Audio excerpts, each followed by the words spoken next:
Hello and welcome to VHTB, your guide to the talent, culture, and capital forces shaping the hard tech startup ecosystem. My name is Matt Gjertsen, the founder and CEO of Better Everyday Studios. I'm joined today by Seyka Mejeur of AdAstra Talent Advisors. Seyka, how are you doing?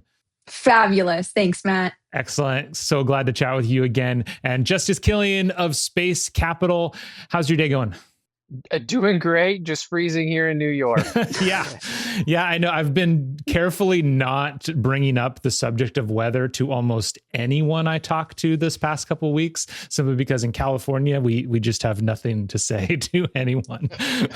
So I'm really excited for our conversation today. It actually I think it goes well with the conversation that we had last week that Seyka led, where we were talking about, kind of making these decisions about products and how do you design products. And today, what I want to ask is, how can a company, especially for a startup, how do you decide when it's time to change direction versus it's time to kind of just keep pushing through and persevere? And the thing that I have in my mind is this concept that I think it comes from Dan Sullivan originally, when he's talking about entrepreneurship and how entrepreneurs have this emotional cycle that you go through, where you start with this uninformed optimism. I'm going to go build this company. I'm going to go do this thing. It's going to be great. You're really optimistic, but you have no idea of, how hard that company's going to be to build, which any company is going to be.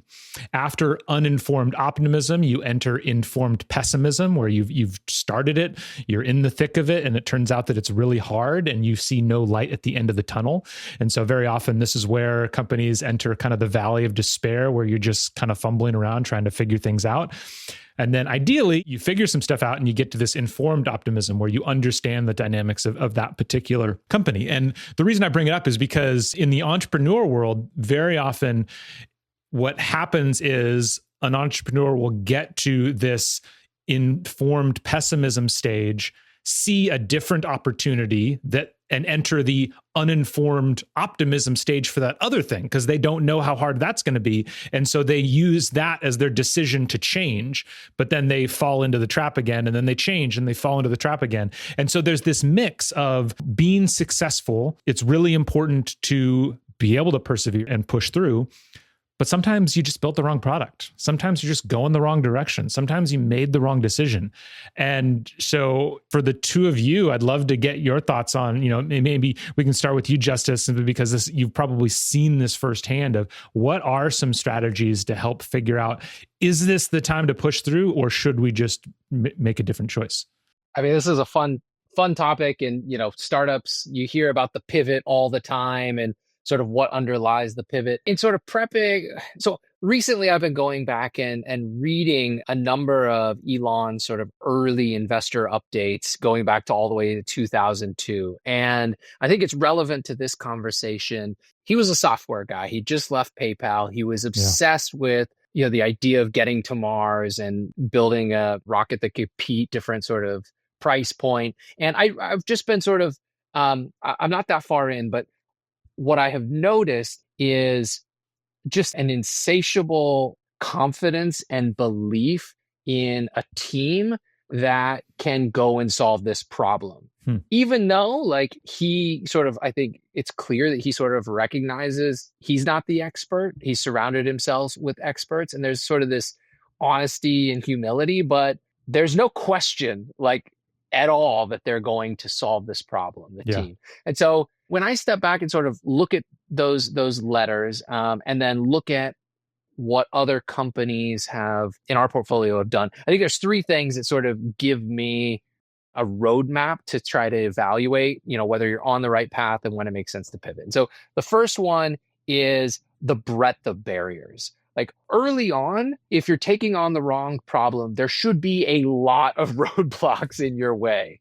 If there's not, it's not a hard enough problem. There's going to be too many other people to jump in. And so you really should have arrived at, there's a ton of roadblocks in your way. What are they? Are we seeing these barriers? Then I think the second thing is the rate of learning and the rate of improvement, right? And so I could consistently see this with Elon, how he was talking about all the different experiments they were running and how a turbo pump design evolved, and how they went down this completely wrong design path, but it unlocked sort of a new trajectory, and how critically important that was for the total design of the rocket. They had all these other barriers, but he was single-mindedly focused on this. And so you could see this real rate of learning and rate of improvement.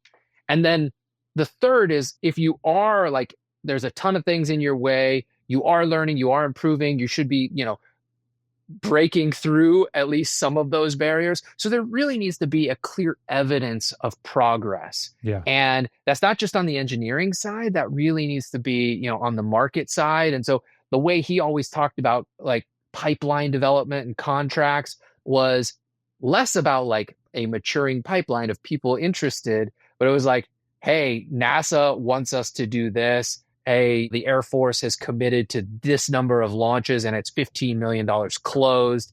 And, so a real concrete evidence that there's like somebody willing to pay for it, right? Yeah. And so when you combine those three things, like that builds confidence that there is something happening and that the team is executing. And so like that to me tells you're going in the right direction. You should continue to persist, and there is something there. Now, if one of those three things is really stumbling, that's when the confidence really starts to erode and the pivot starts to become more necessary. Yeah. So that's sort of a framework that, it's helped guide me. I like this idea of the kind of the rate of learning. I was talking to a friend of mine he's founded 2 nuclear startups now. And he was saying how one thing that he really wished he could have is a billboard in his company that just shows like kind of the amount of cash on hand that the company has and their rate of burn. And he was talking about it in the sense of he wants to give everybody a clear idea of basically how much runway they have left. And if their rate of solving problems is fast enough that they're going to get to the critical problem before they run out of money, basically. Yeah. And so I think that's kind of in that calculus that, especially, in hard tech, since it can be so financially intensive, is really weighing those two things, I think is really important. There's just to add on that, there's a good methodology. It's called like innovation accounting. It's something designed and architected. I think it first showed up, at least my knowledge of it first showing up is in the Lean Startup book. And basically it's like using traditional financial accounting to track where you're just spending things doesn't tell you anything. Yeah. What you should do is say, what are the big bets that our company is taking that we're trying to learn and get to clarity around our market, around our engineering problems, and how much resources are we putting behind those? And so you're essentially like quantifying how much you're spending on your big bets. And if you're putting enough on the right bets and the ones that are actually starting to show market and show pull, then you could follow those, and you're accounting for your expenses in a way that's driving innovation as opposed to a way that's just like trying to build a healthy profit and loss statement, which has no value in the early days. So It's kind of interesting. That makes a lot of sense.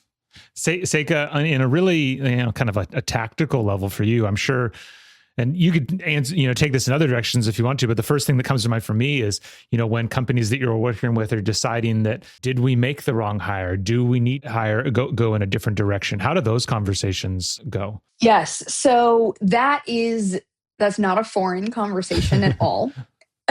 To have somebody say, hey, we've got somebody in the seat and we're realizing that person's expertise is no longer relevant to what we're doing. Can you support us in finding the right person to make that necessary change? Yeah. I think that's really interesting to think about and to talk about, because if you are making a big pivot in your organization because you've realized that that's what's required, there may be people who no longer fit the new vision. And that can be a very painful realization, both because you are personally attached to the human, because you realize the sunk cost and the sunk time going in the direction that you have been going. So I hold a lot of space for the psychology of making that realization, and then for making ethical and appropriate steps to get the ship on the right track. A couple of things that have come up for me in this conversation are, it can be very tempting to identify a new direction and lean into the uninformed optimism and go toward a new direction, right? Founders are entrepreneurial beings, right? You're citing Dan Sullivan. He leads entrepreneurialism in many ways. And we're beings who are pulled toward, I see a path, let me dive into it, right? And pivots are can be quite jarring on the organization. People want to be building their own momentum. They want to be building out their teams that are able to be building momentum toward a goal. And so being highly strategic and thoughtful about those pivots that need to be made, right? It's being quick start enough to pull the trigger when it's time and not wait any longer than you have to. And it's being thoughtful and fact finder enough if we're looking at a Kolbe personality assessment, right? Doing the fact finding up front to not let that just be a psychological relief valve that we pull and go, this path we're on is looking complicated. Informed pessimism is really uncomfortable. Let me pivot and go toward this uninformed optimism, because that could be really jarring on the organization. No, I was going to say, I just agree with everything you're saying there about the kind of the psychology of it. Because even outside of entrepreneurship, it's the reason why so often I find that my house is filled with 80% done projects, because that first 80%, you're making so much progress and it feels so easy. And then it's that last bit that gets really hard. And so, yeah, it's almost trying to lean in, as you said, like with that fact finding piece, it's really leaning into the hard right at the beginning. So you figure out if it's the right path. Yeah. And I know I'm like a broken record, always kind of coming to the psychological perspective, but I can't help it. I just love it. But another piece is coming from the perspective of the founder or the leaders of the organization, really checking when the data and your nervous system agree in alignment, right? Because you can have times when you are off kilter, and being the leader of an organization, you are surfaced the hardest problems. That is your job. People go, I can't solve this. The hardest problems escalate to you. And that's a hard role to play, right? And it's the right role for a lot of people. And it is difficult, and it is grinding, and it's hard psychologically, it's hard emotionally, it's hard on your nervous system, right? And so there are going to be periods where it is quite difficult on your nervous system and in your psychology. And looking at, again, when the data is really supporting a pivot being necessary or a shift in gears being necessary, and so that you're able to find that alignment. Yeah, I'm sure that emotional piece is really a big part. Justus, I don't know if you ever fill this role with any of your companies. Have you ever had these discussions where it's kind of just like, maybe you need to just talk to like, look, you're just having a bad day. Like, let's just talk about this tomorrow and reassess. Or like, have you ever had those kinds of conversations where people are like they're just filled with despair and think they need to do something else? Yeah, I mean, absolutely. There's midnight calls where a problem that's sort of existential to the company, and it's just like, I just, keep grinding, like trying to sort of see the clarity to push through, and being able to have that honesty with an investor, I think, is an incredible place to have that. Oftentimes, founders don't talk to their investors about that. It's a pretty lonely place at the top. You sort of have to carry the weight of all of that, on your own shoulders. There's very few people that you can sort of honestly talk to it about. One thing that I was going to say, that's investors will intentionally seek out founder profiles that their lived experiences almost like blunt the ability to feel the pain of sort of grinding through these hard points. Mm-hmm. And what I mean by that is intentionally seeking out people that have gone through life hardships, whether it be an immigrant background that inherently has like this ability to sort of like overcome insurmountable sort of reorientations in life and country and identity, to folks that have been adopted and into new families. And there is this sort of disproportionate representation and exceptional founders that come from some of these background profiles. And so you will find investors that like almost like seek that out in a founder, because their brain like won't allow them to accept pivot or a change or a failure. They're just like, I will succeed at this at all costs. And it's just a different, it's almost a numbingness of your subconscious to say, like, I shouldn't be pushing it this hard, but I just keep doing it. Now, I don't know if that's healthy, but it is sort of a direction that people seek out. The other direction that I sort of wanted to throw out there that is not in vogue right now, but I actually think is prudent and sort of a good use of like the capital and the time and the talent that you have is endless pivots don't necessarily equate to a better outcome. And so if you look at it from time is ultimately the most valuable resource, like if you take a shot on goal, you gave it a really hard focus, but you still have $5-10 million in the bank, and the evidence is telling you clearly this isn't the right way to go. A 90-degree pivot, I don't know if that is the good use of everybody's time. Like shutting down the company, returning the capital to your investors, freeing up the talent to reallocate to a better opportunity, I think is a better use, and allowing a founder to reset on a new opportunity with a clean slate. You don't carry all that baggage. You're returning people's money and just not spending it just to try to prove yourself. Maybe that's controversial right now. It doesn't happen hardly ever. Yeah. But I do think ultimately time is the most valuable resource. And if you're not set up to sort of like actually make the pivot, don't take advantage of everybody. There's so many stories out there of where it works. It's so enticing. What were you going to say, Seyka?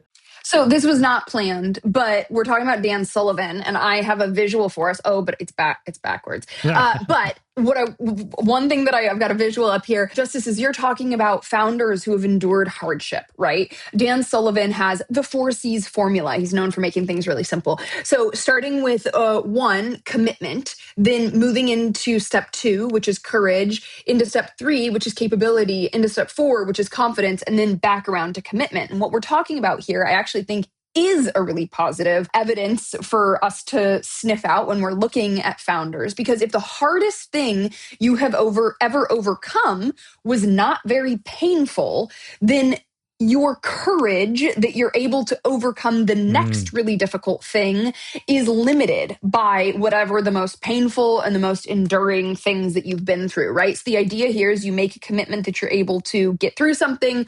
You have to go through the fear and discomfort, pain, grind of doing the thing. Then you have earned a new capability. You have been able to create pride and assurance and confidence that you're able to do hard things again, right? We can do hard things, and then you are able to remake that commitment. I also think it's fun to illustrate with my sons. Sometimes my 5-year-old, something happens and his favorite toy, is taken away from him by his little brother, and he's devastated. That is the hardest thing he's been through, and it really rocks him, right? And there are other parts of his brain and psychology that are being balanced here. But I think it's a good example that when people have been through pain and realize they can not only get through it, but they can grow new capability and increase their confidence through enduring that pain, we're actually that's actually a really strong indicator of their ability to get through harder and harder things in the future.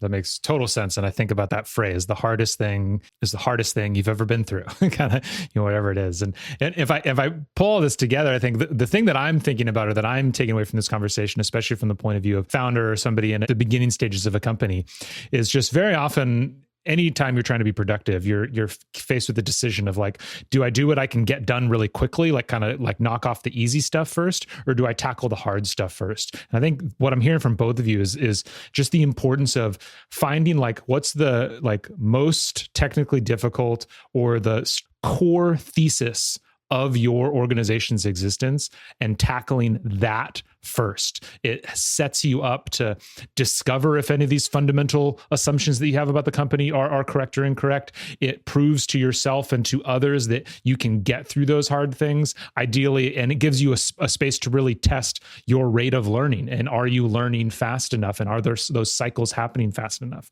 If you kind of front load that rather than kicking it down the road, feels like that's probably the best way to make sure you can have a clear-eyed decision of like, should we pivot or should we not, as early as possible, rather than seeming like you're having a lot of success when really all that success is coming because the hard thing is just down the road and you're not getting there yet. Any final thoughts as we close out other than that? Yeah, can I sneak one last one in before we say bye? Okay, so Justice, you talked about something really important about how lonely it is at the top. And I think that's really, really true. As the people who are leading the vision and the optimism, the technical roadmap and the business roadmap for an organization, expressing pessimism or expressing strife, there's not really many places for that to go.